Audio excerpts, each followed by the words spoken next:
Okay, so this is a short video, but I haven't been keeping up super heavily with UK politics. I know that Labour is having a rough go of it right now, and that the Green Party is kind of ascending. Is my general high level perspective of the UK politics. The Labour Party, if people are curious, has essentially, it's not like a true Labour Party anymore. It's a like bourgeois liberal party, if I had to describe it. It serves the interests of capital. It does not serve the working class, which is what a Labour Party definitionally is supposed to do. The Green Party, on the other hand, is essentially the new like left leaning party. Generally speaking, I know the Green Party, or the person who heads the Green Party, has spoken out in support of Palestine, as opposed to Keir Starmer, who has, vociferously supported the genocide throughout the entire time that it has been occurring. And that I think alone gave the Greens a lot of credibility. And so anyway, but also I know that with the descent of Labor in terms of popularity, I know that also this gives an opportunity for, I think, the far right party. I can't remember what it's called again, if it's just the Conservative Party or something. It gives them a chance to really, rise up in power as well. So this is about, I guess, some UK local elections. We're going to see how those are faring and see if they're if they're giving us any indications on the future of the Labour Party, which I think the future of the Labour Party is like done so, to be honest, without a major shift in its how it runs itself. But anyway, let's see what's going on here. This is Keir Starmer's Labour braces for heavy losses in UK local elections. Now, in other news, the far right are making gains in England as the results of local elections are counted overnight. The governing Labour Party has lost control of a number of councils. Most results aren't expected until later this Friday, but so far it's looking like a substantial victory for Reform, the party of populist Nigel Farage. Reform is the far right, I think, in the UK, if I remember correctly. The national parliaments of Scotland and Wales also voted, with results later on Friday. London correspondent Benedict Pavio has more. It's the biggest test in 2 years. What happened 2 years ago? It was the general election, UK general election that was won comfortably, very comfortably, by the Labour Party. Some have called it a loveless victory. Very much, Keir Starmer personally, very unpopular. He's been seen as being... It was a classic, like, bite your tongue and vote for him kind of situation. It was very much like Biden, to be honest. It was everybody, bite your tongue and just vote for Biden.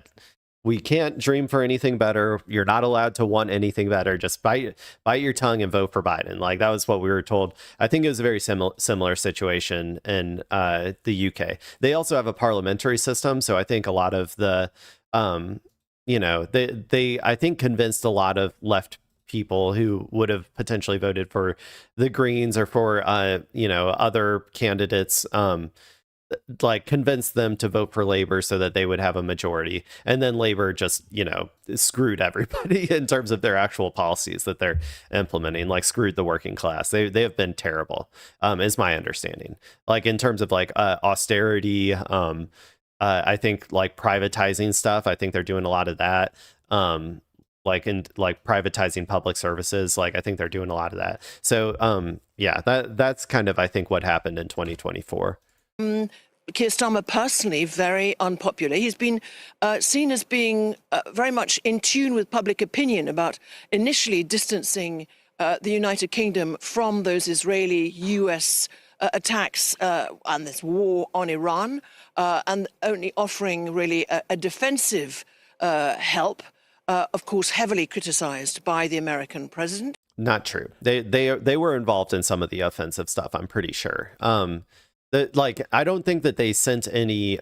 They might have sent some planes to the region, but I think that they were giving navigational guidance and stuff, if I remember correctly, and logistical support.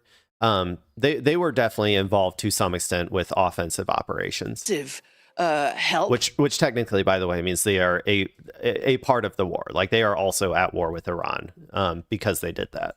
Of course, heavily criticized by the American president, as we have seen. But he's been criticized. Well, the cost of living was already a problem, now exacerbated by what is going on in the Strait of Hormuz, is posing a bigger problem. Rise, like in many, many countries, oil prices, of gas, food supplies, and others. So we will see. But the word that's been used a lot and that I can now use and deploy is very much a bloodbath, possibly. Will it be very humiliating? And what conclusions and reparation, really, will Keir Starmer? And could we hear very quickly? Oh, yeah. And he also, another thing that's bombing Keir Starmer, or Kid Starver's reputation, was his association with Mandelson and overlooking Mandelson's connections with Epstein. About some leadership challenges and some candidates who are really chomping at the bit to try and get themselves into Downing Street and replace Keir Starmer. We're not there yet, but we'll see what the... Now, figures. Man, they really it's abrupt ending. I was trying to wait for her to finish her sentence, but it like before I paused it, but it just went right into that. Yeah, I mean, not a ton of information about it. It seems more like projections are predicting that it's going to be a bloodbath. Judging by my understanding of how these situations end up going a lot of time, because we just lived through it with Biden, is once you get your, neoliberal centrist in there to hold off fascism for 4 years, immediately after is like even worse fascism. Like, so you get, you get your Trump one, and then you get your Biden candidate who, doesn't actually change anything, just brings us back to normal neoliberalism. And then afterwards you get Trump too. So I'm guessing what's going to happen over there is Keir Starmer, Labor is going to get blown out, and there's going to be, it'll probably be the far right that takes a lot of power. At the same time, though, there is the Greens. The Greens can help mitigate that, because they are offering an actual positive vision of the future. So if they are able to siphon off enough support from Labor, the problem always is, they're going to be splitting, they're going to be splitting power by doing so. And the Labor Party, anytime that there's a power split where the left is like, where the left really made a significant factor in like them winning, they always then turn their backs on the left and say, well, fuck you, you're not going to get any actual power. So but if the Greens have more power than Labor, then they could say, you can form a coalition with us. And this time the Greens could say to them, fuck you, we're not going to do anything you guys want. We're going to govern like we want to govern, if they have enough power. So I don't know. We'll see. The one hope, I think, is the Greens right now. The Your Party stuff with what's his name?